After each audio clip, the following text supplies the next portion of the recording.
Hello everyone, thank you so much for joining us today. It's my great pleasure to welcome you to today's event. It's in our nature, Reimagining Aberdeen's Green Spaces. My name is Emma and I'm part of the team at Hope for the Future. If you haven't heard of us already, Hope for the Future is a climate communications charity which works nationally to equip communities and individuals to communicate the urgency of the climate crisis with their local politicians. We feel it's vitally important that MPs and constituents have rich and challenging conversations about the climate, and we facilitate this by providing training for individuals and local groups. We also provide tailored support at every stage of engaging your elected representative, from writing your first letter to attending a meeting and following up. As part of our work, we also support individuals and groups to organise local events with their MPs, which is what brings us here today. And you can find out more about how we can support you in engaging your MP by visiting our website, www.hftf.org.uk. I'd also just like to say a big thank you to Green Alliance for providing funding to run this event, and to the European Climate Foundation for funding our events project this year. So why are we here today? We've been working with Aberdeen Climate Action over the last couple of months to bring you today's event. And when I first met Alison back in January this year, ACA had just run an event on Greenland, Greenbelt, rewilding, and it was really, really popular. So we knew there would be some interest in exploring these issues a bit more locally. David Hunter, who is our kind of resident ecologist and director of the Habitat People, who is speaking on today's event as well, was also involved in the event's creation and putting together something that could bring together a range of voices to advocate for the protection of nature and to communicate this to local politicians. So the COVID pandemic has shed new light on how we relate to our natural environments, with green spaces providing a much needed respite during lockdown. The pandemic's made many people more aware of the importance of our green spaces in supporting our well-being, and has also highlighted existing inequalities in access to nature and green space. To kick off the event today, we'll be hearing from Ishbel Shand on behalf of St Fittick's Community Park about the importance of this particular green space for their community in Aberdeen. And just before we move on, for those of you that don't know, today is Earth Day. That's the little blue logo on your screen. Earth Day is an annual event on April 22nd that demonstrates support for environmental protection. It was first held in 1970 and now includes a wide range of events that happen and are coordinated across the globe. So we've been working with Alison and ACA and David over the last few months to bring this event together as part of that kind of global calendar of events that's taking place today for Earth Day 2021. We're also so pleased to welcome you, our audience, and the speakers that are joining us today. So this is the event that we have for you. As I mentioned, we'll begin with a contribution from Ishbel Shand before we go into the first of our three presentations from our guest speakers. And we have with us Dr. Viola Max, David Hunter and Ewen Hull. They'll be setting out kind of together the social, environmental and economic case for utilising and prioritising green space in our urban environments, and as well as strategies for how this can be achieved. We'll then welcome Eric, the chair of Aberdeen City Youth Council, who will be sharing his vision for the future of nature and green space in Aberdeen, answering the question, what kind of future do we as young people want to see for this city? After this, we'll then welcome Kirsty Blackman MP for Aberdeen North, who hopefully will join us, and MSP candidates Kevin Stewart and Lynn Thompson to share their visions for nature and green space in Aberdeen. Following this session, we'll be putting our questions to them and our speakers in a Q&A session that will be facilitated by my colleague Laura, who's also on the call. After that, I'll pass over to Alison to kind of wrap up, and we'll hear a bit more about Aberdeen Climate Action. We've had a lot of questions submitted in advance of this event, so please do feel free to pop questions in the chat, but we may not get to them today. If you do put questions in the chat, we will collate them and try and get some written responses to you. So after Alison's wrapped up, then we will close. So as part of today's event, we're also joined by a visual artist, Sylvia, who you should be able to see toggled in the corner of your screen. She'll be listening in and capturing the event as we go along. It's aimed to be a bit of another input to what we're doing here today. And if you're a particularly visual person, it might be quite nice to follow the event that way. So hopefully you can see Sylvia's screen on your screen too. And we'll be checking in with her a couple of times during the event to see how the piece of art is coming along. So just before I hand over to our first speaker, I'm just going to run through some quick housekeeping. This webinar is being recorded, so it will be available on demand for you to watch again and share. We'll be sending all of our attendees a follow-up email after this event, directing you to Hopefully Future's latest resources, any resources from our speakers, and obviously some stuff from Aberdeen Climate Action too. We'll be doing our absolute best to stick to time today, and we are scheduled to finish at 5:30. And finally, I'd just like to ask that everyone be respectful of everyone's contributions as part of today's event, both from our speakers and also from your fellow attendees in the chat. So I'd now like to welcome our first speaker, Ishbel Shand from St. Fittick's Community Park, who joins us to discuss what our green spaces mean to us. And after Ishbel's talk, we'll also be putting that same question to you and asking you to participate in our live Mentimeter. It's a bit like a word cloud. But I'll explain a bit more about that later. For now, I will pass over to Ishbel.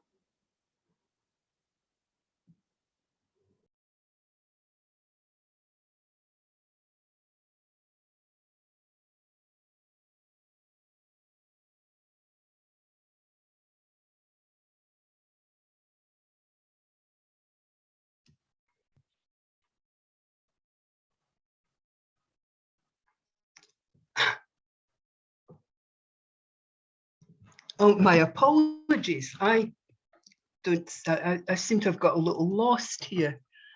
Well,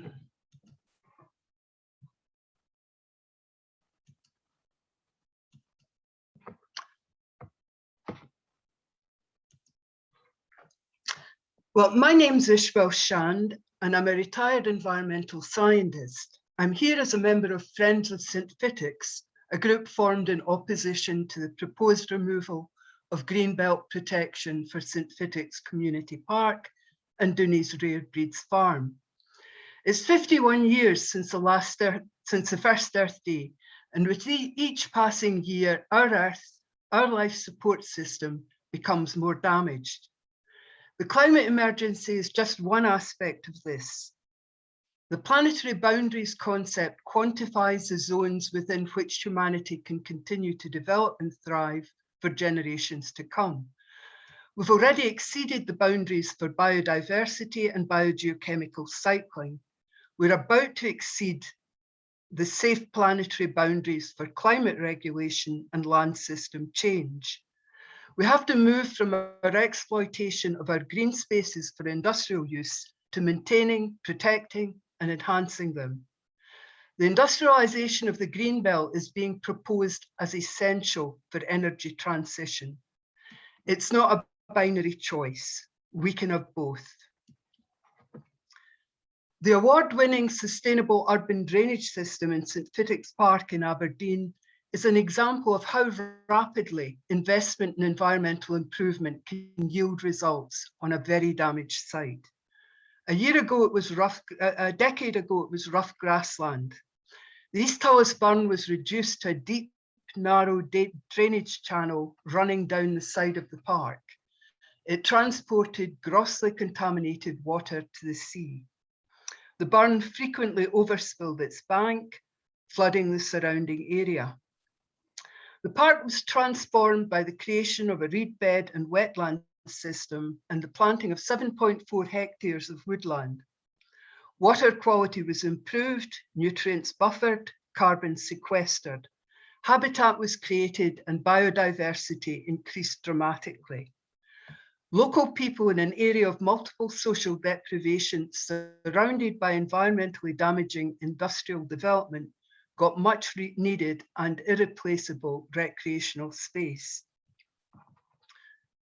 The park has now been rezoned in the proposed local development plan as an opportunity site for yet more industrial development.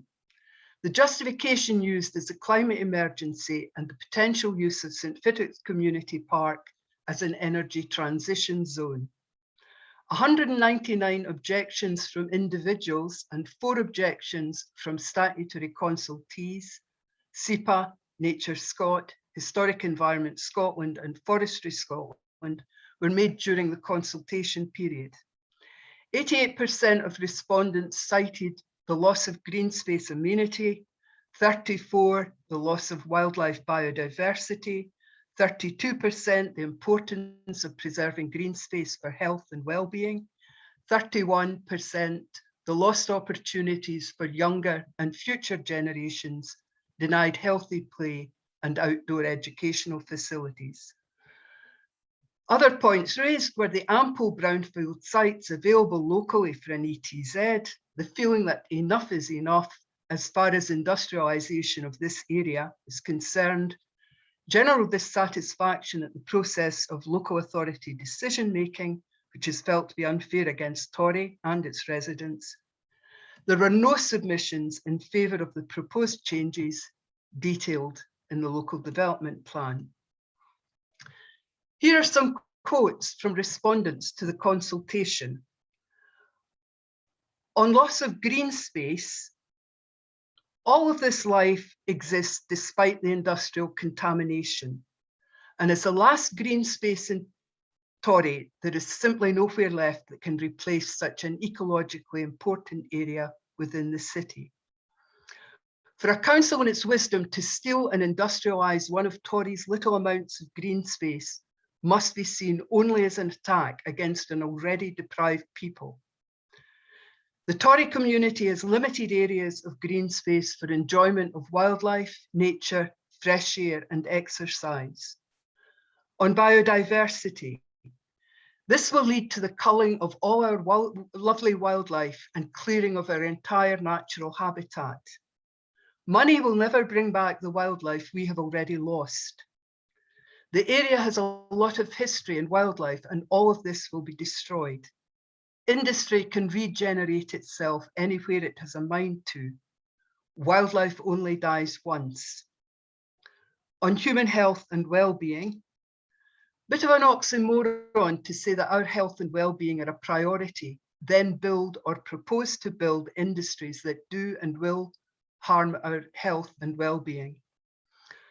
On intergenerational equality, our children and future generations are being prevented from having access to the same experiences that we had access to as children, and it's not fair.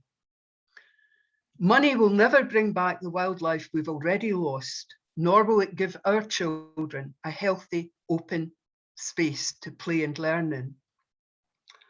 On alternative sites, there is much land, sites and buildings available in the industrial estates of East Tullis and Altons, which are available for this project, without the need for the wholesale decimation of the green belt around Dooney's Farm and St Fittick's Park. St Fittick's Park is a sanctuary for humans, wildlife and pets. It's a place where children with no gardens can play and learn about the natural world. An accessible community area which everyone can use and enjoy free of charge. A place that is beneficial to physical and mental health. It's the last accessible green space in an area blighted by industrial overdevelopment. Its destruction would be a retrograde step. We need strong overarching legislation that protects our green spaces, and in particular, urban green spaces where the pressure for development is strongest. Thank you for listening.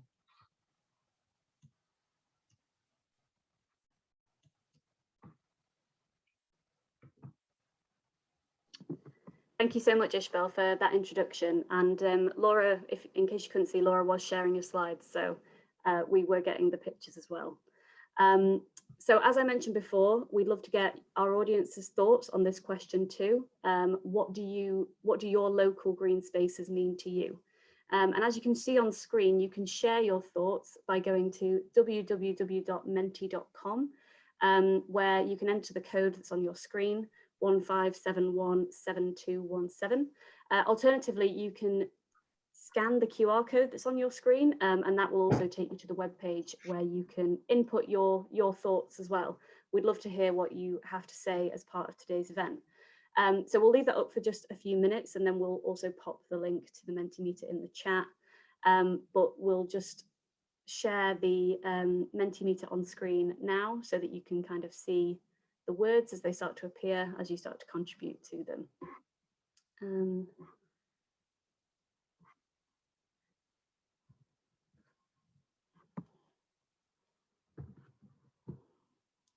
Thanks, Laura.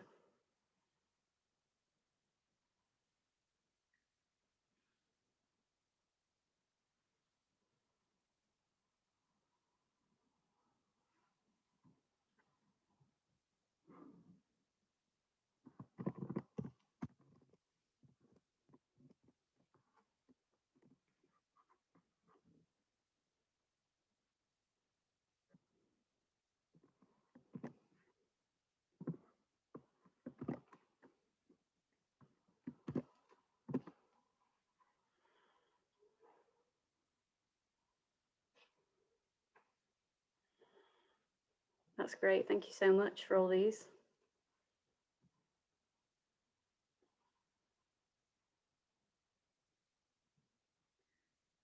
Gonna have a little scroll down, Laura, if there's any at the bottom. A reprieve. I can definitely relate to that during lockdown.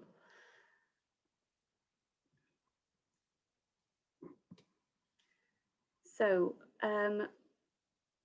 thank you for all of those. It's great to see how many what a great variety there is. But the thing that comes across is that obviously they're very important to communities, and they're very important to all of you that are on here today.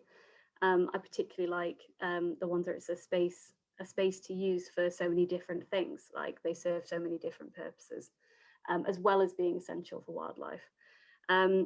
So we will close that now because I need to welcome the first of our speakers. We'll share all of those answers with you just so you can see what everyone had to say, and I'm sure that we'll be able to incorporate into Sylvia's final piece. So in this next part of the event, we will be hearing from our speakers, Dr. Viola Max, David Hunter and Ewen Hull. So first we'll be hearing from Viola. Viola is the Green Health Partnership Coordinator for Dundee Green Health Partnership, funded by Nature Scott, employed by Dundee City Council, co-managed by the NHS Directorate of Public Health. The partnership aims to increase the use of Dundee's green spaces for mental and physical health benefits for a happier and healthier Scotland.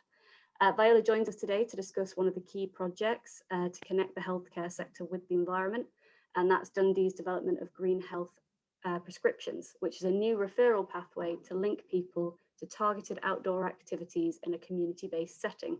So I'm super keen to hear more about this, and I'll pass over to you, Viola, if you're ready.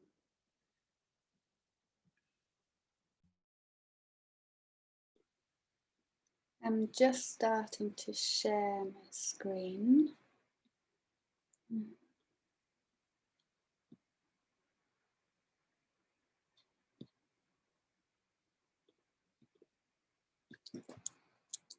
Can you see that okay? Yes. Yeah, great. Okay, great. And I'll just move this panel out the way as well. Okay, great. So thank you for the introduction. My name is Dr. Viola Max and I'm Dundee's Green Health Partnership Coordinator. So I'll speak to you quickly about what the Dundee Green Health Partnership is, and then about why we need to make more use of green spaces and how we do that, or some of the ways that we do that here in Dundee. So it's very literal. Green is about green spaces. So all these images here are images of Dundee's green spaces. As I said, I'm based in Dundee, so green spaces are parks, woodlands, community gardens, and other open spaces that have green in between. And in Dundee, we'll make use of these for health benefits. And in a second, I'll show you a slide with all the health benefits that we get. But to sum it up, it's good for physical, mental, and social well-being. And we're making use of these in partnership.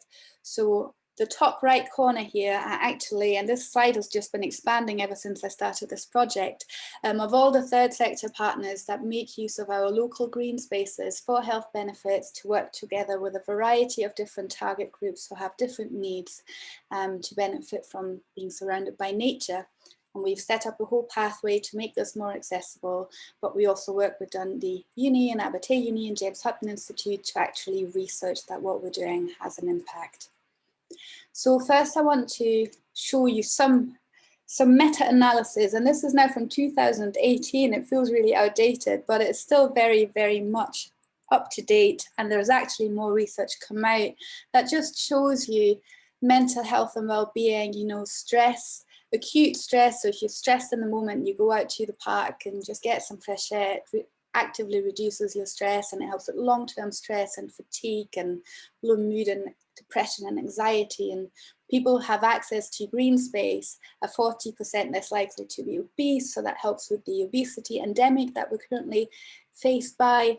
It helps with lots of physiological outcomes such as managing chronic pain and other health conditions that people have. Now with COVID, there's studies coming out that's showing how walking improves the immune system, and that has better influences on how we manage the disease. It helps reduce inflammatory diseases and so on. So there's many, many reasons why accessing green spaces is good for us. It also helps build a happy and healthy future generation. So mums who access green space have better outcomes, and their children do so as well. And people who access green spaces just generally have higher self-rated health. Oops. So the reason why this is important is because if we think about where people live these days, 17% of the population in Scotland live in rural Scotland, and that covers 98% of the landmass. So these 17% people live across these 98% of the land. And then on the flip side, 83% of people live in urban areas, and you can see it on the map there. It's very centralized, and that actually makes up for 2% of the landmass. So 83% people live on 2% of the whole landmass of the country. So it's tight. And it makes sense because we go where resources are. However, what we really need is to be connected to the environment that we've grown up in, which is ultimately nature.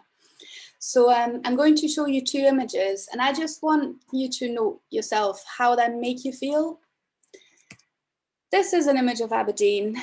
And just, yeah, it's probably very, very standard. Just notice how that makes you feel. This on the other side is an image of rural Scotland, and I instantly feel much better seeing this. Kind of gives me headspace and makes me feel a little bit more relaxed. So I know that this isn't possible to bring into the city, but there are ways that we can incorporate green space into the city. So this is an example of a garden. So this is Johnston Gardens, small little place, but I just find it absolutely beautiful. And that would probably have been very helpful to many people during COVID. And then this is St. Fittick's Park, very biodiverse, lots of wildlife living here. And again, it's such an asset to have in the city. The more biodiverse an environment is, the larger the health benefit is on humans. So that's super important for us to have. And during the pandemic, we've seen it and we've researched it in Dundee as well. More people have made use of their green spaces to get the physical and mental health benefits. So they've been very, very important. While I was researching for this talk, I found this image. This is 1977 in Westburn Park, and I was just amazed to see how busy it was. I realized this is a hot and sunny day, but parks used to be busy like this, you know, across seasons before we went and traveled abroad. So maybe this year we can get other images like this of parks being really well used and lots of people benefiting from being in them. So to get back to the green health prescriptions, in Dundee 2018, we noticed that we have lots of activities that are delivered in our green spaces to get people involved in them. And they were all doing their own thing, which is fantastic. But from a health point of view, it was really difficult to make a referral into these. So we had to find a way to coordinate this and make it accessible. So we developed a pathway together with the NHS Tayside and the healthcare professionals. And this is the green health prescription, as we call it, modeled on the medical prescription. It's just green, and instead of prescribing medication, we give people an option to find an activity they enjoy because it needs to be fun. So it can be football, it can be arts and crafts, it can be yoga, it can be walking football, pram pushing, and many, many more activities that we have. I'm quite delighted to see that this is happening again. Now groups are opening up and we can head back outside. We also refer people to self-led activities, so walks that they could do in their own time during during lockdown to access nature. And this is just the back of the prescription to give a little bit more information about the service. So to sum up, why should we protect urban green spaces? Because it's humans' natural environment, and therefore it's essential for our human health, for the physical, the mental, and the social well-being. It connects us, and it's a place to reduce stress, and that's something that we're all faced with more and more in the environment that we live in the urban city. We can recharge, and if we have a healthy population, there's definitely a huge economic benefit from that as well. And then it's vital in tackling the climate change, because if we don't do that, then we can't sustain human life on Earth. So it's even more important that we keep green spaces going. So this is me, and if anyone is interested in trying out some activities that we have here in Dundee, we'll have Green Health Week 8th to 16th of May. Some is online and you can join it virtually, but we also have activities that take place across the city. So if you want a taster of green health, feel free to join us. That was wonderful. Thank you so much, Viola. And we'll certainly share the Green Health Week information with everyone in the follow-up email. Next, I'm really pleased to welcome David Hunter, a conservation biologist who has worked for RSPB, BTO, and a number of ecological consultancies in the past. He works primarily as a field scientist and now runs his own private conservation company that helps landowners and farmers to improve biodiversity without sacrificing their yields. And as I said before, David's also been involved in kind of the organisation of this event too. So I'll pass over to David now, if you want to share your screen.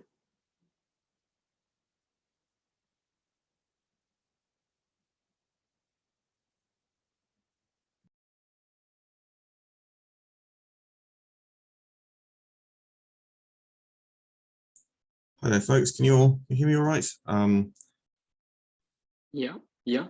Fantastic. I'm not allowed to share my video, don't worry. It's probably for the best if you can't see me anyway. Hello, fantastic to have you all here today.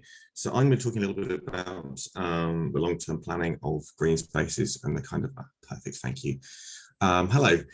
Yes, so I'm going to be talking a little bit about how we can utilise our green spaces and how the difference in timescales has changed over the past centuries to the detriment of our green space. So I'm sure you're all aware the modern environment, everyone is going 100 miles an hour. We're moving very rapidly to place. Long-term thinking in the context of that is 10, 20 years. In the context of a wild space, that's the blink of an eye. We often have, so here's an example for you. Here's an area of urban ancient woodland. This is a photograph from England, but there's plenty of spots in both Aberdeen and Aberdeenshire, I know, that have many such trees. These organisms have lived longer than the UK itself, and yet the legislation surrounding them would be very, very similar to spots you'd see on the left there. So sort of Sitka spruce woodlands. These incredibly long-lived organisms have incredibly sensitive symbiotic relationships with the environment around them. And if you're changing that environment at a very rapid pace, you know, you're moving areas of protected zones. We have examples of the green space being removed there every few years. That's not going to take into context these very ancient organisms and all of the different interactions they have. If you have an area of green space, so I mentioned, it was mentioned before, I worked as an ecological consultant, have an area of green space. Okay, one of the common things to do is to remove that for development and then have that area designated in another spot. You build another one. The unfortunate thing is it can take hundreds of years for these ecosystems to develop. If you have an area of rich grasslands, not even woodland, you know, just a grassland, that can take up to 150 years to reach its full potential. Moving these spots around causes really significant damage, especially in the urban areas. We're very limited with the space we have. I don't hear many of industrial estates that get bulldozed and turned into a nature reserve or an area of wild space, it's always the other way around. And so it's rather like the fossil fuels that have caused the climate crisis, that our urban green spaces are a limited resource. Once it's gone, they can never be replaced in the way that they once were. And it will be to the detriment of the people that live in that area. Dr. Marks just gave a fantastic presentation talking about all the health benefits. I won't necessarily touch on any of the detail that she's talked about, but again, per capita, both for the biodiversity and the people, you're getting a lot more value for money in ensuring these areas protections. We've seen a lot of certain areas, like for example, SSI's Ramsar sites being developed. These areas make up 0.0x% of our total land area, and yet they're being under threat. There are a large number of other alternative spaces within both the urban and rural environments that would provide excellent other alternatives without needing to sacrifice our biodiversity. Not every area of land has to give a direct economic value in order to be productive or to improve overall economic efficiency. By providing these green spaces, you give the area for the ecosystem we survive in. We rely on a healthy planet in order to exist as a species. And in doing so, that provides the space for the economy that we have. Just to end briefly, another project I worked on down in Stonehaven. We were working on a development, an area of ancient woodland, and there was this fantastic old round tree. It was beautiful. It was a stunning thing, hundreds and hundreds of years old. And to develop it, the developers wanted to put a road across it, essentially. So we said, okay, well, do you mind moving the road a couple of meters across in order to protect this area? You know, there was space for it. The rest of the woodland was very poor quality, but this particular tree was really good, chef's kiss, very nice. And they said, yeah, no problem. So a few weeks went by, we went back to the site and they'd started the felling of the rest of the woodland, which is very poor quality. And they had, of course, felled this tree that was probably older than the Tudor age. It was 600-700 years old. The council then ended up fining that particular company £5,000 for the removal of that organism. That's the kind of protection we have. Developers budget in to remove our protected zones. It's a scheduled thing. It's not a protection if it's in their budget. So trying to make sure that we have the kind of long-term thinking towards our green spaces. We had the example of some of the Aberdeen parks earlier, will really benefit us in the long term. So yeah, thank you very much for listening.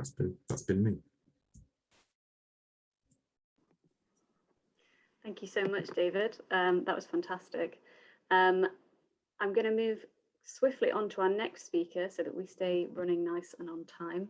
I'm next pleased to welcome our final speaker in this section, Ewen Hull.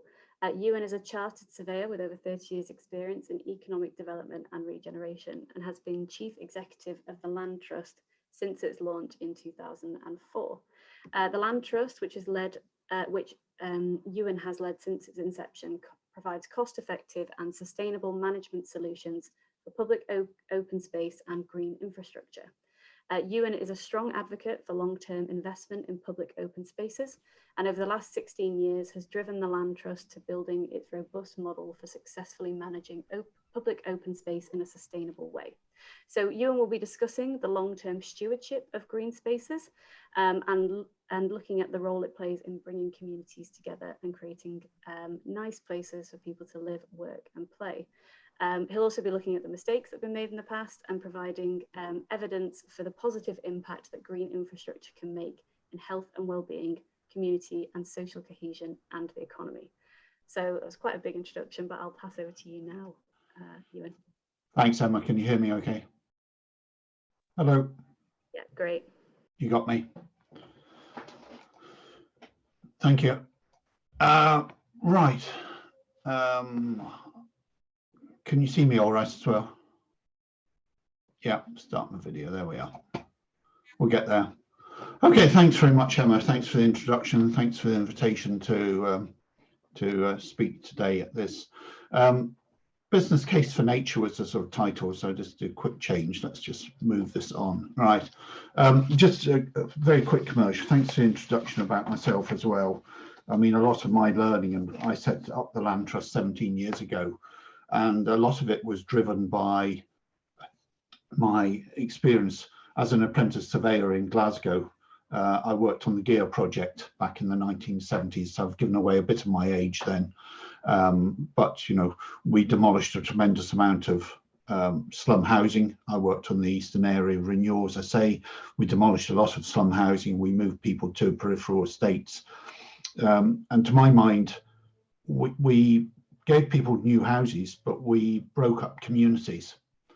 And we created green spaces around those new houses, but we didn't think about the use and the importance of that green space as a catalyst to bring new communities back together again. And that's part of the rationale for the Land Trust itself. So what do? We aim to use open space as a sort of catalyst to bring people together, to create sustainable, high quality places, which brings people together, creates that social cohesion. It creates the economic uplift in an area.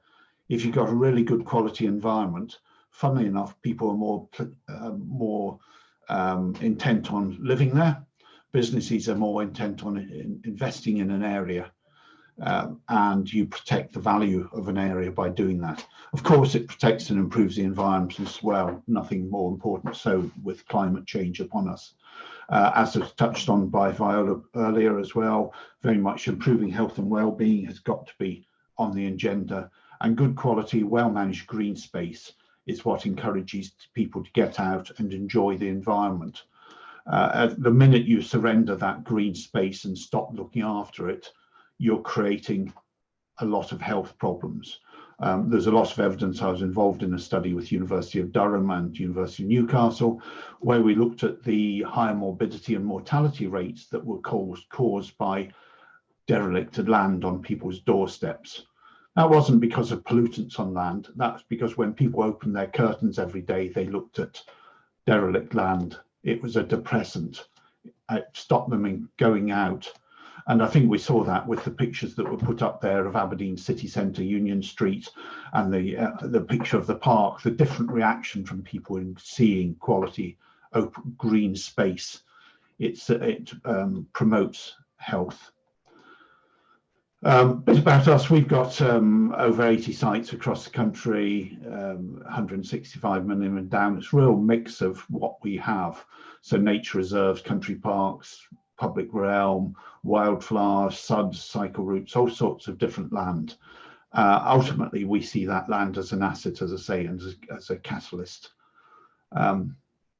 What's the importance of doing it? The opportunities, it's about long-term stewardship. Quite often designers put it in, but they don't think about how you manage it, how you fund the management of it, and take the long-term view. I started work, once I left Glasgow Council, I went into private practice doing office development.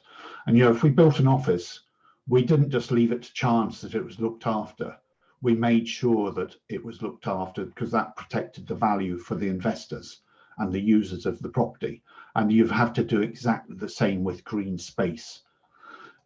So we do it, we make sure it's well designed, and being well designed, well managed.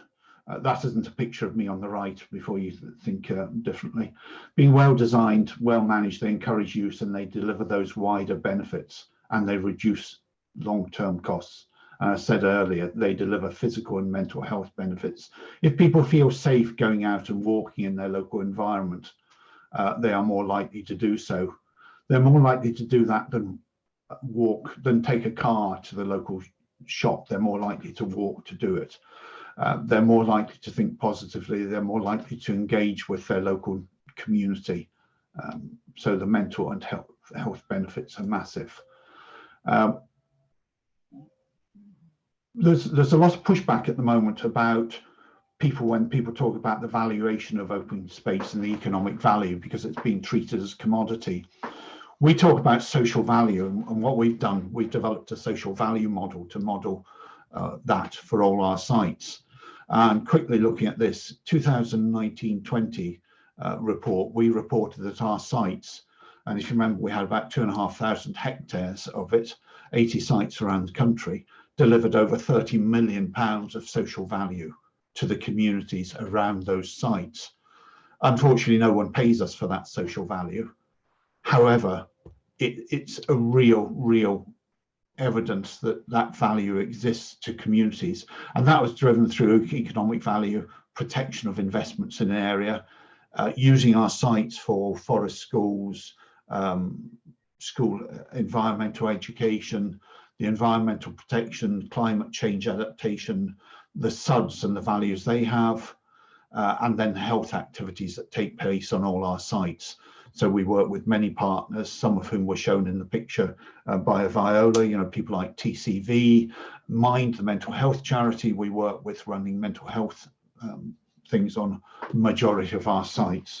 So tremendously important that green space is seen as an asset and not a liability. So our solution, you know, we recognize creating community doesn't end when you finish building houses. That's just the start of something. Building a house doesn't create a community. It's how you look after that space. So whatever the green space is, how are you looking after it? What's the long-term vision for it? What's it going to look like in 20 years' time? Because it's that green space in a community like St. Fittick's that brings people together. That's what creates the value in an area. It's not the bricks and mortar, it's the community. And it's got to remain fit for purpose going forward. So I appreciate very quickly run through there quickly some of our thoughts on it and about value, but as welcome questions later. Thank you.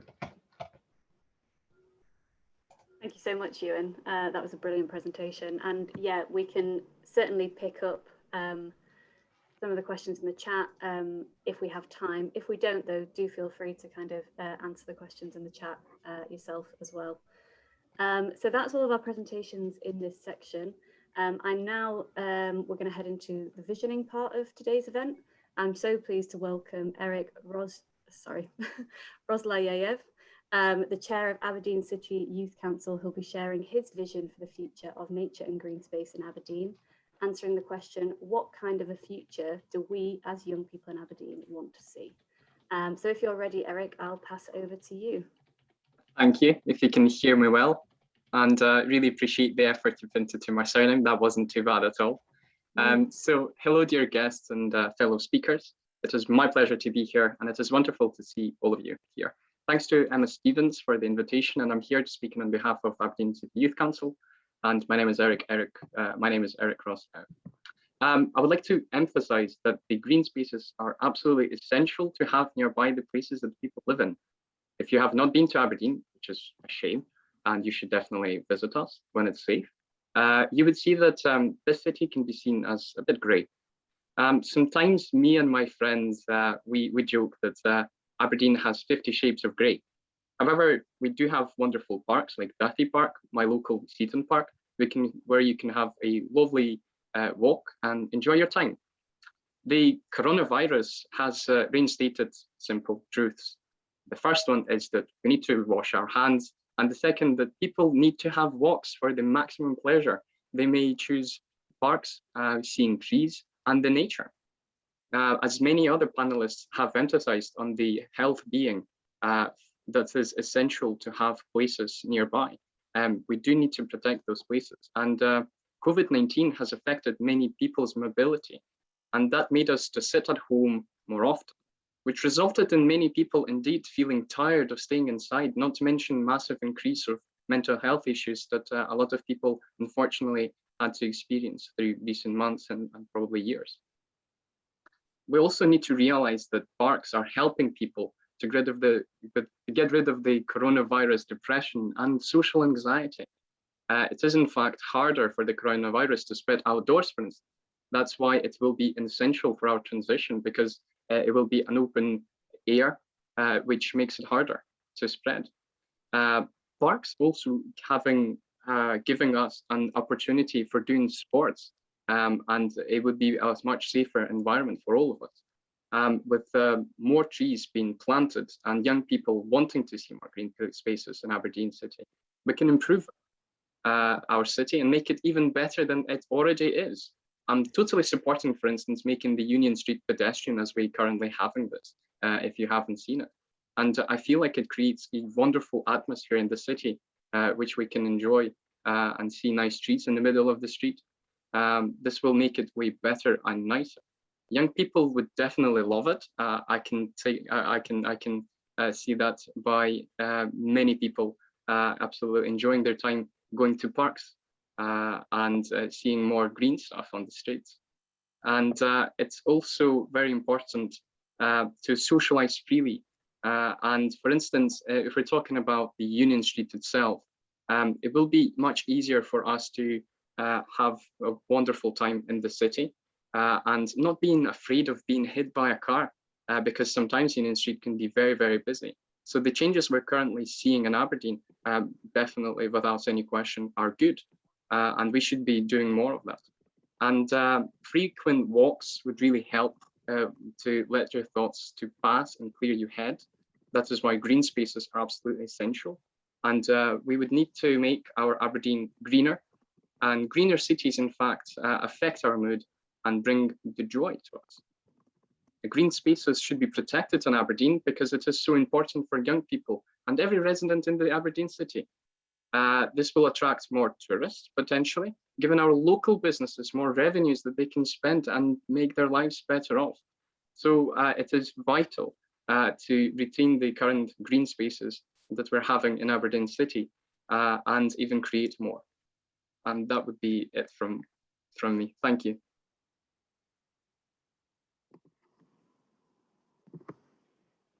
Thank you so much, Eric, for sharing that vision for nature and green space and the future of Aberdeen. I'm now really pleased to welcome, we have two MSP candidates with us today who are going to share their visions for nature and green space in Aberdeen as well. Kevin, I know you've been having a couple of technical issues, but hopefully you can start your video and we can keep you long enough for me to invite you up to share yours first, if you're there. Thank you very much, Emma, and apologies because I haven't seen all of the presentations because I have been dropping in and out. I've changed device, so hopefully that will help in some regard. I have to say that COVID has changed everybody's thinking, I think, when it comes to ensuring that we all can access green spaces. For the first lockdown, I was in Edinburgh. I have a small flat which I'm allowed to rent there, and I was there for 8 weeks. And there was not very much green space round about, it has to be said. And it would be fair to say that I was pining for my own garden here in Aberdeen. And I have to say I looked on jealously even at the folks in the next street who had access to balconies, which I didn't, because at least they had their own private wee bit outdoors. And I think we need to look very carefully as we move forward in terms of planning and in terms of building standards, that we are not just creating new homes, but we're creating great places for the future. And that's why the SNP manifesto in this election talks as much as it does around about 20-minute neighbourhoods.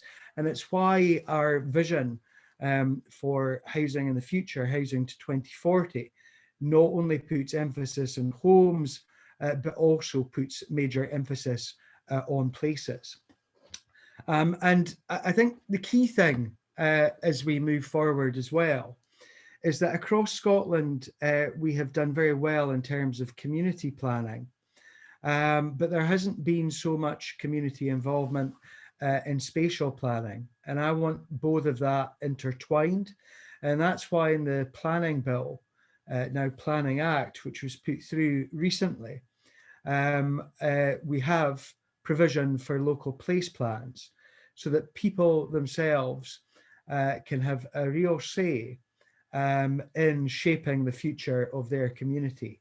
Now, intertwining community planning and spatial planning, I think, is extremely important as we move forward. And I do think that there are opportunities there in terms of ensuring that local development plans are right and take cognizance of the local place plan requirements. Now, at this moment in time, I still serve as Scotland's Minister for Local Government, Housing and Planning. And I think one of the other things which we have to ensure is that processes themselves are as transparent as they possibly can be, and that we encourage as many people as possible to become involved in planning.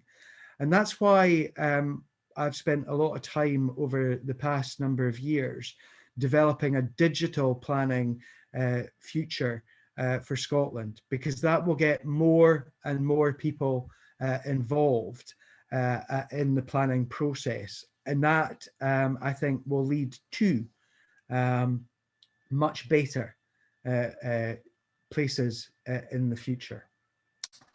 Community involvement is imperative in all of this. And I hope that as we move forward, that local place plans will make a real difference in communities, not only here in Aberdeen, but across Scotland. And I got through that without a break. That's quite something. My other device obviously doesn't like this setup. This one's not so bad. That's brilliant. Thank you so much, Kevin, for sharing, coming along, sharing your thoughts and persevering with the technology to stay with us today. I'd now like to invite Lynn up to share her vision for Aberdeen. If you could start your video. Okay.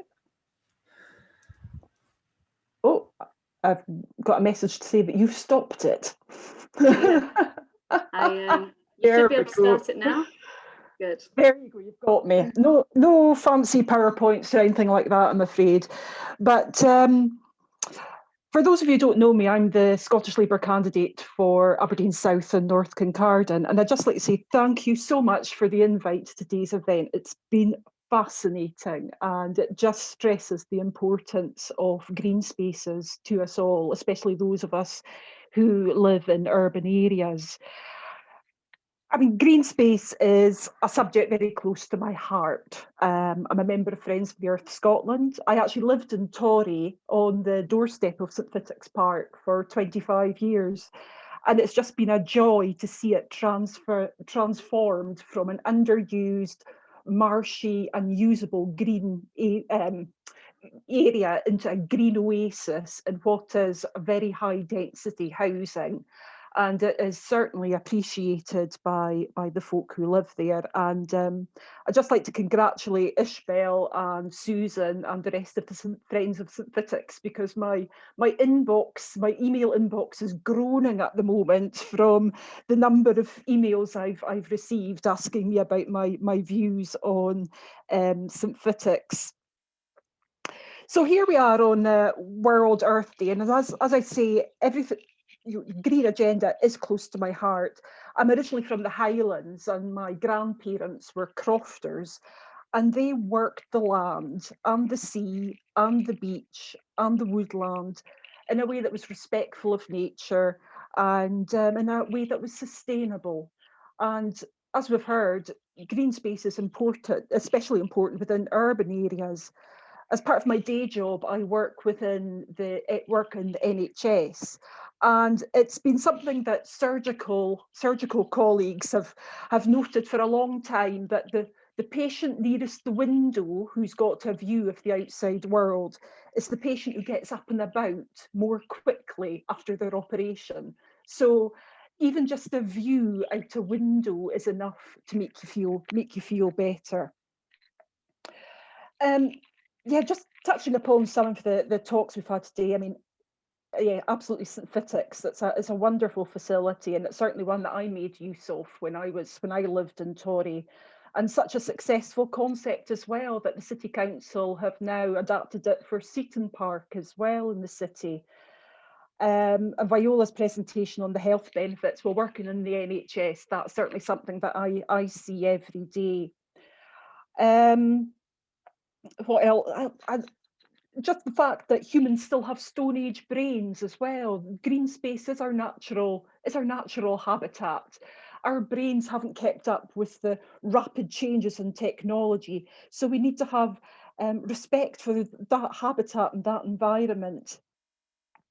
And it's sad to report that Aberdeen actually has some of the least tree cover of all large cities and cities of similar size. So that's something that's going to be worked upon. And I'd just like to say that the Scottish Labour Manifesto was actually released today, and there is a section, one of the main strands is on climate recovery. And there is a pledge there on tree planting. So that again, I'm a fan of trees, I must say. So that again is something positive. And absolutely, we need to involve people in the planning process to make sure that we get communities that work for all. I was a great supporter, as the Labour Party is, of third-party right of appeal, which would give communities and statutory consultees the ability to appeal against planning decisions. At the moment, it's just developers that have that. And unfortunately, that wasn't supported in the recent review of the planning legislation, which was disappointing. I mean, absolutely, communities should be involved from the outset in the planning process, but the end stage to give people in the communities, the statutory consultees, to give them equal right of appeal, to me, would seem to be a democratisation of the planning process. So I'd just like to finish up by saying thank you so much for the invite. It's been just so interesting. As you can tell, I'm getting quite quite motivated to take all this away and make sure I can share it with my colleagues as well. But do check out the manifesto, because there is quite a lot in there about climate change, climate recovery, just transition, and not just a just transition for oil and gas industry, but for our communities as well. So thank you. Thank you so much, Lynn. It was great to hear your kind of positivity and your enjoyment of today's event as well. I think it's been brilliant, and it's been really nice actually to see Sylvia's drawing coming together, which I'm sure everyone on the call can agree is looking great. So we're now going to head into a Q&A with Kevin and Lynn and all of our speakers. So if you'd like to turn your cameras on, this is going to be facilitated by my colleague Laura, who's on the call today. As I said before, thanks again for sending all of your questions in. We've got until 25 past, so we'll get through as many of them as we can. And we've had a few on similar-ish themes, so we've bundled a couple together in kind of one big question. But yes, those of you that are unable to start your video, if you just give me a little hand and I will start it for you. Thanks, Emma. Yeah, fantastic. I can see we've got questions coming in the chat as well. So we'll try and get through as many as we can. And we've got a lot of pre-submitted questions as well. So thank you all for pre-submitting your questions too. That's fantastic. So we'll jump straight in. This question, I think it'd be really nice for most people to answer it if you could give a short little answer, and I'll go around everybody. So this question is, how can we ensure that development support and facilitate other priorities such as biodiversity and community access to green space? I wonder if Viola, if we could come to you first. That's a big question. I think it's most important to work together with all key partners. So if it's about access and support, getting the council involved, and they have a biodiversity officer as well, so working together with them. And then local parks usually have friends groups, so you can see if you can connect with them. And I just think partnership working is key to achieving anything of significance in relation to green spaces and making sure that they are then well used as well. Thanks, Viola. David, do you want to come in on that one? Sure, yeah. I think I'd like to kind of echo Dr. Marx's comments there, but I think making sure that there is good awareness and coverage and information surrounding parks beforehand, before any decision is made or any kind of process begins, really. You know, you can start building gears towards making something happening, but then very rapidly find that, oh, actually there's an archaeological site here, or actually there's 14 threatened bird species here, and making sure that you have kind of regular understanding of what's happening on a site, and then engaging the local community in that democratic process is critical to ensuring the kind of a better process is started, really, from what we have now. Thanks, David. Ewen, I don't know if you have any thoughts on that one. Yes, certainly. Thanks, Emma. Yeah, it's interesting, isn't it, that question, because it's been tried quite a few times trying to put in minimum standards for green space in planning applications. But I think it comes down to the planning system at the end of the day. It's got to be strengthened. Certainly, I know, and we do an awful lot of work in England, obviously. And, you know, there's two things happening here. The Environment Bill, which requires the planning system through any development process to add 10% biodiversity net gain. So if a residential developer is given consent, they have got to commit legally to 10% net gain for any biodiversity loss. So they have to find an alternative site or do better benefits on their site, which may mean more green space, better green space, whatever. So they're being forced to do that. And the other thing we work with, particularly around Southeast, is what's called suitable alternative natural green space. And it's a concept that can be used anywhere, which so basically says, well, if you're going to develop this area, the existing habitat is already very heavily used. You have got to provide new habitat so the pressure is off the existing habitat. So in Thames Basin Heath area, it's a special protection area habitat. So if a developer wants to build 400 new homes, they're going to have to provide 20 hectares, possibly 10 hectares of new publicly accessible green infrastructure. And they don't just have to provide it, they have to make sure the in perpetuity management of that is provided. So, you know, that's where we'll take an endowment off a developer that will pay for the long-term management of that space. So there are ways to do it, but it really has come through, I think, the planning system at the most. Thank you, Ewen. For Lynn and Kevin, I wondered if you would want to answer this question, which is that, do you think the current planning system adequately captures the value of existing green spaces? And if not, have you got any ideas of how we can adapt it to make sure the value is captured in future development? Kevin, do you have anything on that one? Yes, I do. I think that as we stand at this moment in time, we have a huge amount of opportunities in terms of getting things absolutely spot on right for the future. We are currently dealing with National Planning Framework 4 and a review of Scottish planning policy. That opens up a huge amount of opportunity for change. And I notice in chat that some folks have been talking about local place plans and them not being of very much value. What I would say to people is there's currently a consultation on local place planning, which was published on the 15th of March, and I would encourage people to respond to that LPP consultation. But beyond that, I would encourage everyone to get involved in National Planning Framework 4. It has been delayed because of COVID. That's given more opportunity for consultation. A document was published a couple of months back where there have been even more responses back from members of the public. And I would encourage folk to talk about the value of their green space in all of that. I think, you know, we are in a changed environment now. Just about everybody is talking about 20-minute neighbourhoods now, which is a good thing.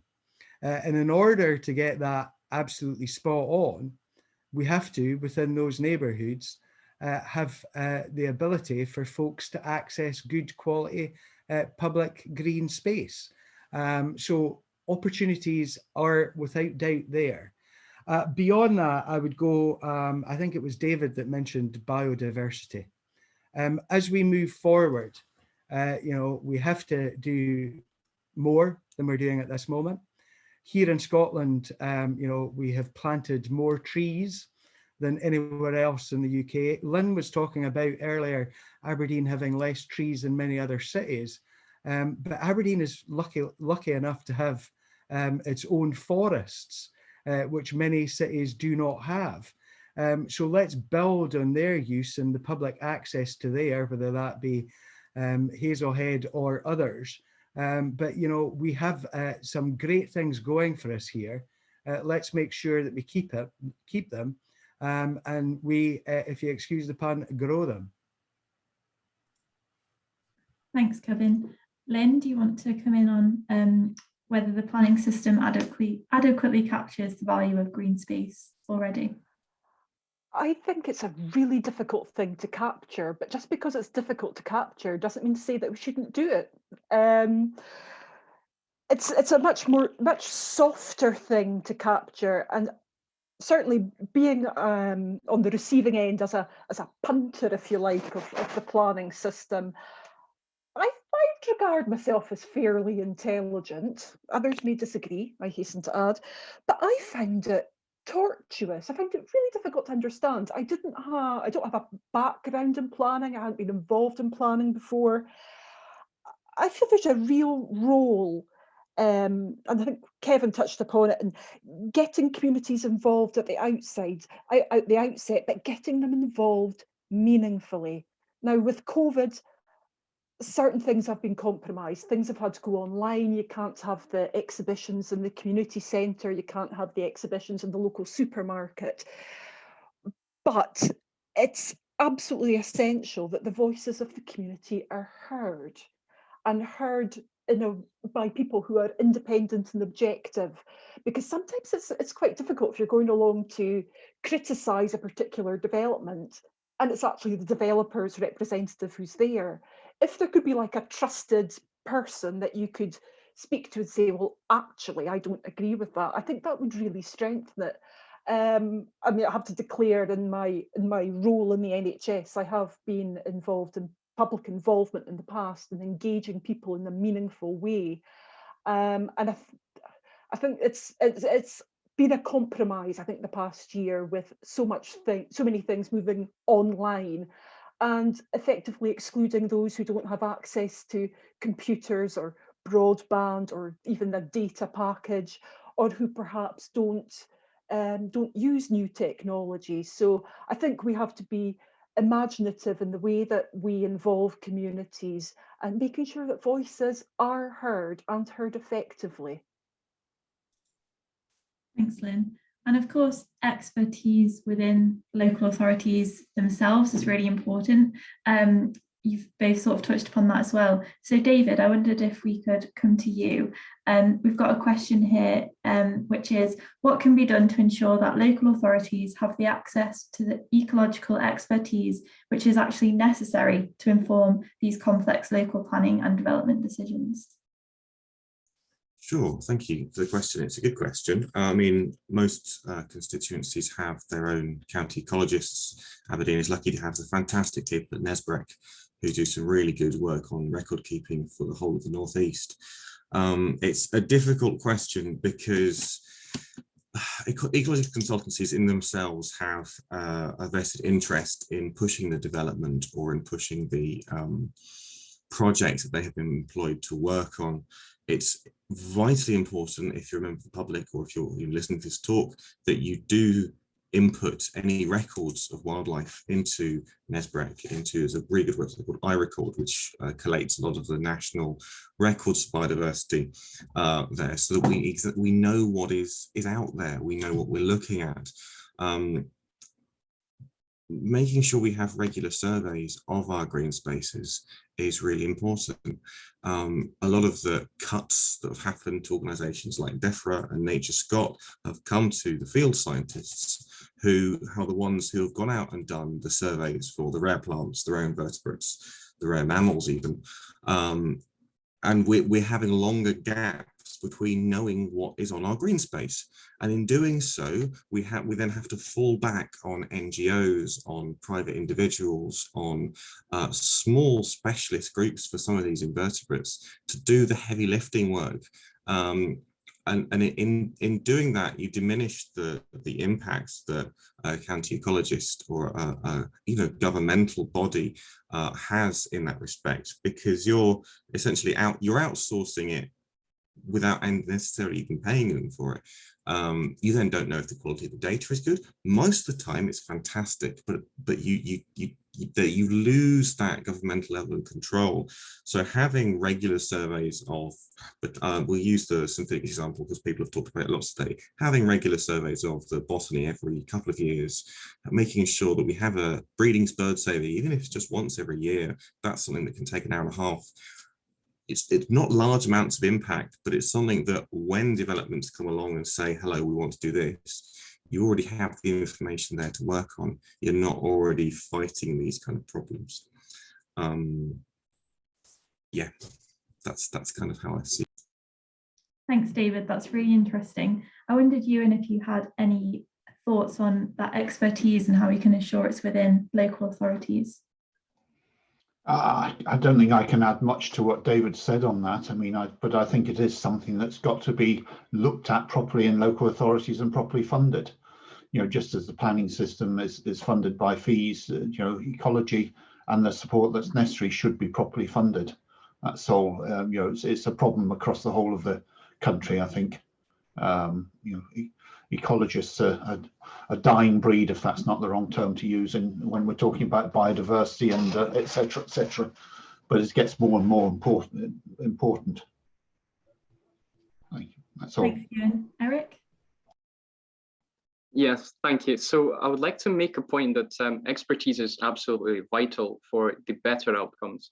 However, I do think that we also need to be putting an emphasis on bringing people at the table, including more people to be participating in these conversations. Again, not everyone might be an expert, and it will take you years to get there. However, what we really need to be doing is involving folks and nurturing the sense of belonging to this place and being a decisive matter.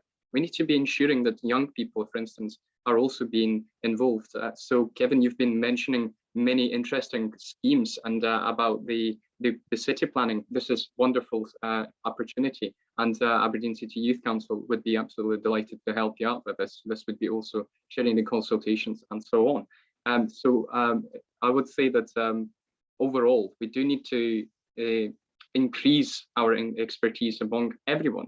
And there will be, in my opinion, a lot of people who would love to get on it. And we need to find a right balance between the experts and people who also want to see the changes. And what we need to be doing is to bring in and filling this gap in between to come up with the best policies that we can think of. Thank you. Thanks, Eric. Kevin?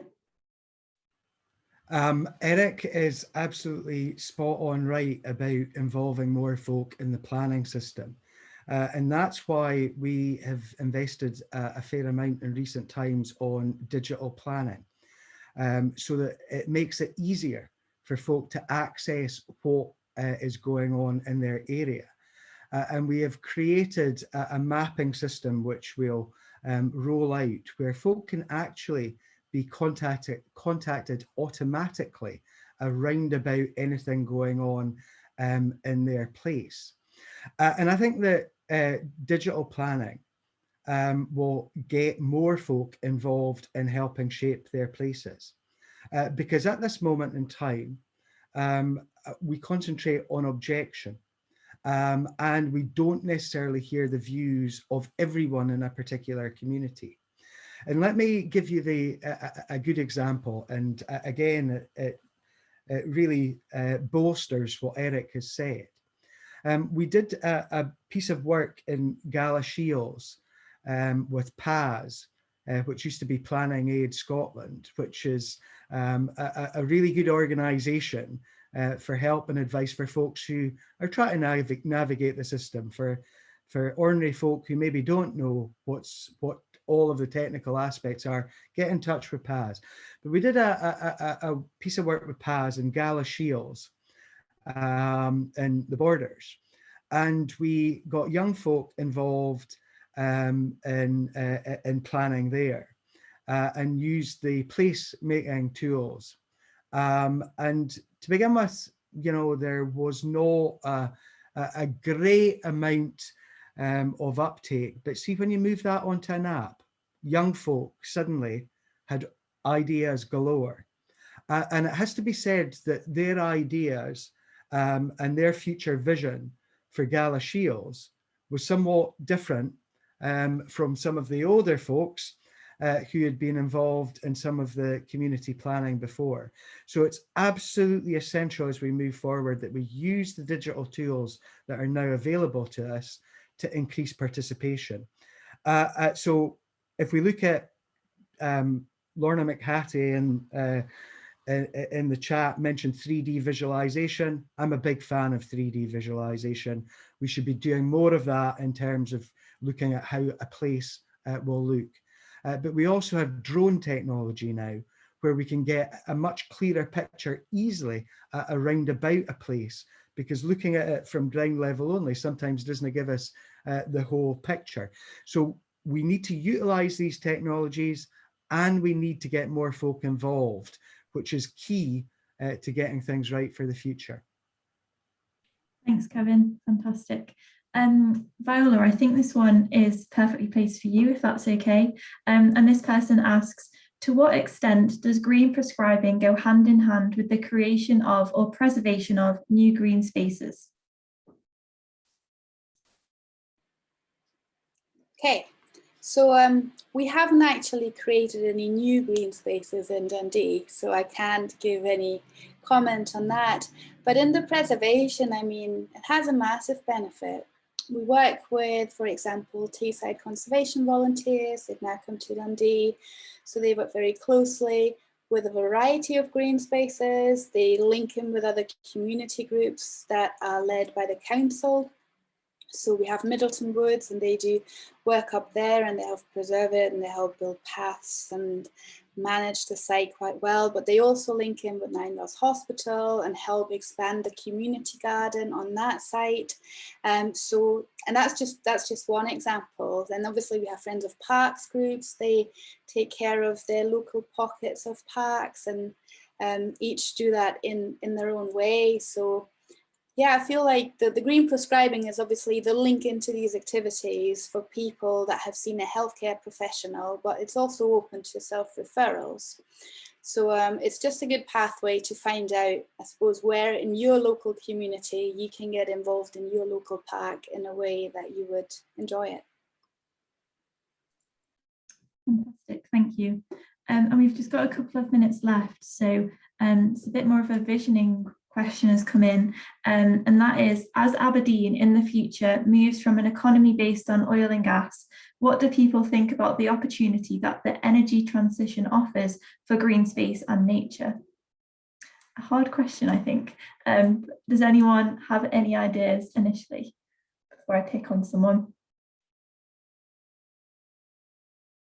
Kevin? I'm quite happy for you to pick on me.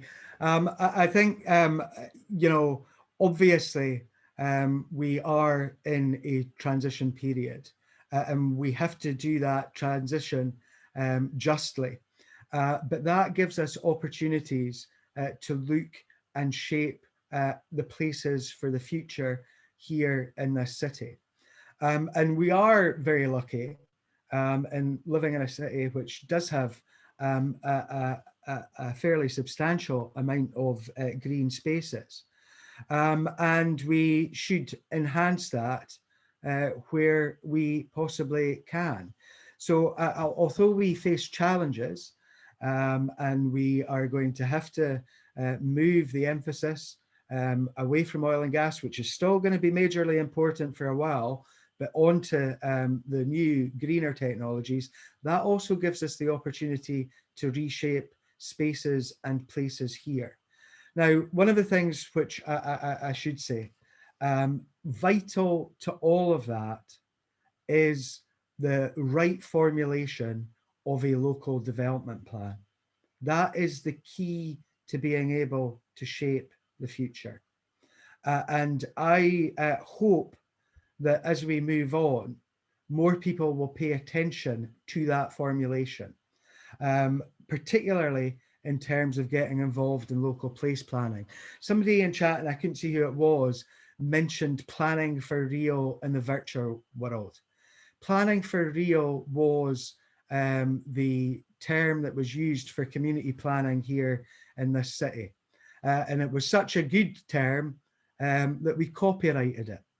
Now, as I said previously, my vision would be to see spatial planning and community planning intertwined so that communities can have their say in the future.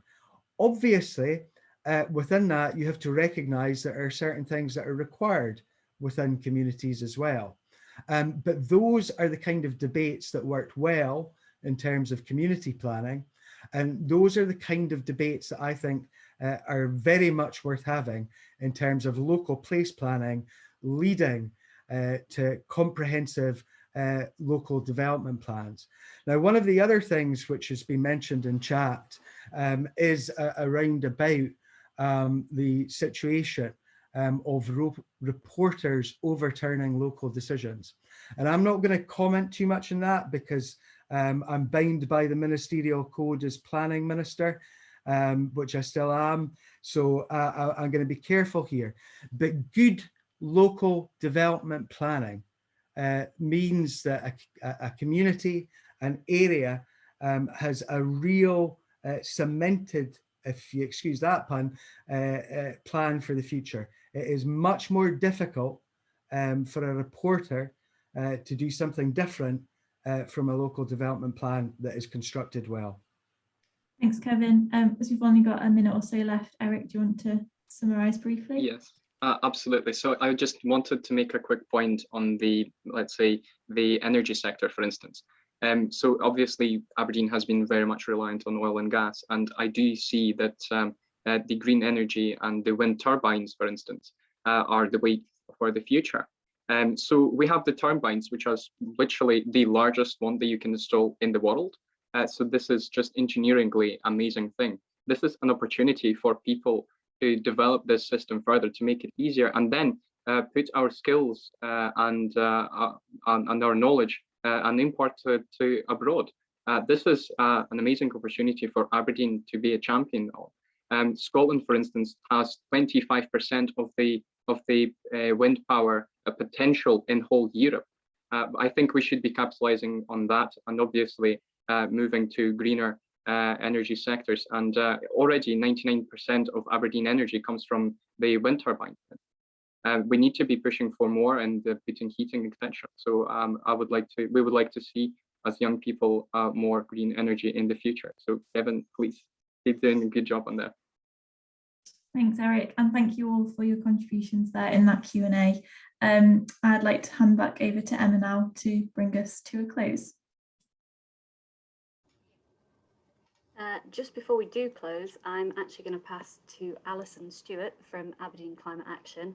Thanks to all our speakers for a brilliant Q&A. That was fantastic. So Alison, I'm going to pass to you if you're happy to share your screen, who's going to quickly kind of reflect and wrap up today's event and tell you a bit more about ACA. Hi, yes, I'm Alison Stewart from Aberdeen Climate Action. I have the difficult job of summing it all up, but actually it's relatively easy in that everyone's really quite agreed about the value of our green spaces, what they can do for our mental, physical and social health, the fact that we are reaching and have breached our planetary boundaries and we need to be doing something about that for the climate as well. And so the question is, what do we do to protect our green spaces, because our green spaces are our natural environment. So what's coming over really strongly within this event is the need to change our planning processes and policies that are currently at, and we have the opportunity within the National Planning Framework 4, and to really have a lot of community involvement in that aspect.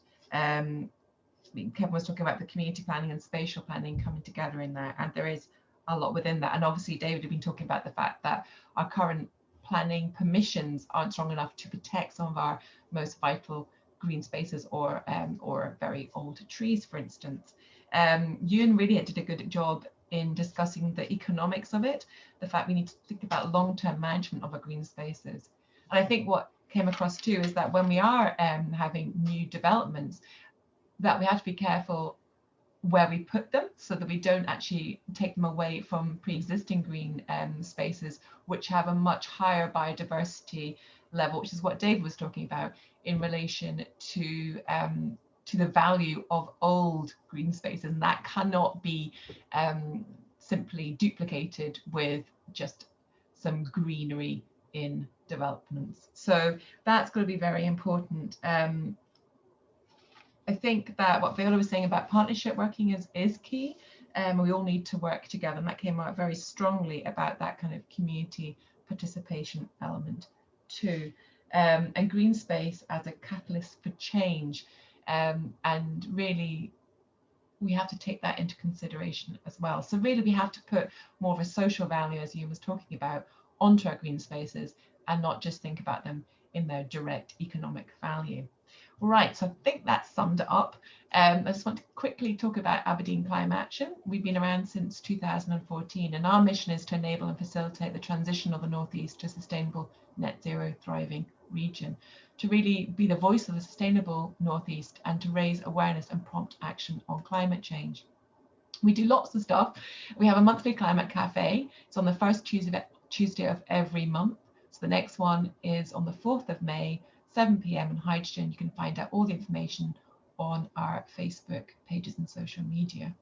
We run Climate Week Northeast. It's just finished. It was in May. We had over 70 different events going on with 35 different organisations. Usually it's a lot more than that, but obviously with COVID, it was restricted.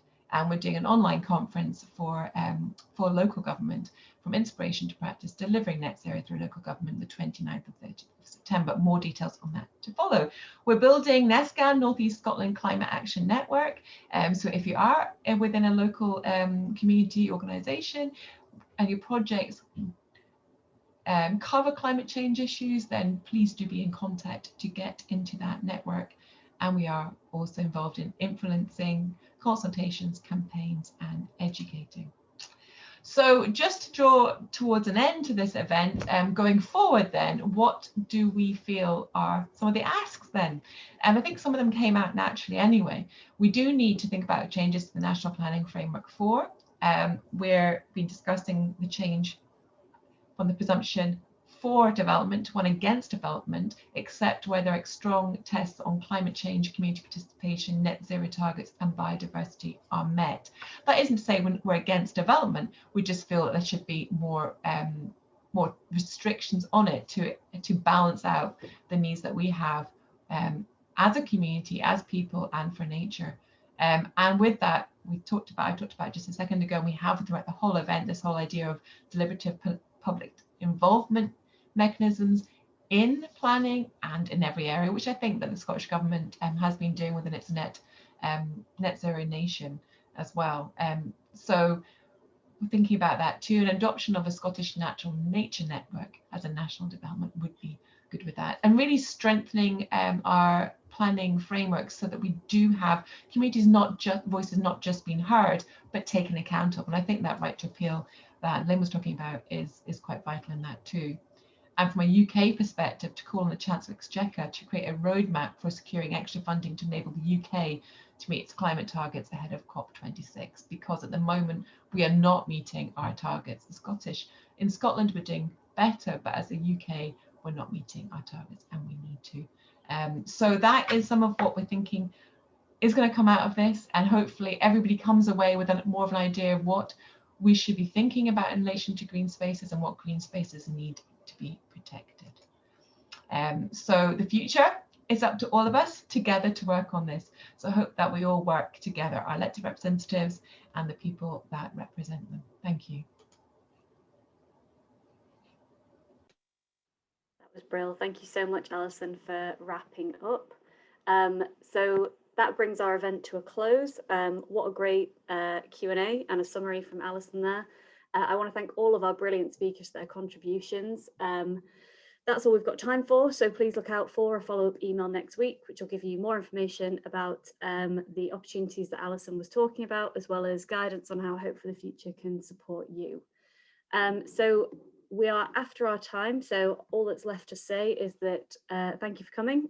Thank you to our constituency team in Aberdeen, who've been brilliant in the organisation of this event, to our Hope for the Future team behind the scenes, and a huge, huge thank you to you for attending, or if you're watching this on YouTube or on Facebook Live. A feedback form will pop up after the event ends. If you could fill that in, that would be great. And I'm just going to ask Laura to stop sharing your screen so we can have a last look at Sylvia's picture before we finish. That looks brilliant. Can we see the other side as well?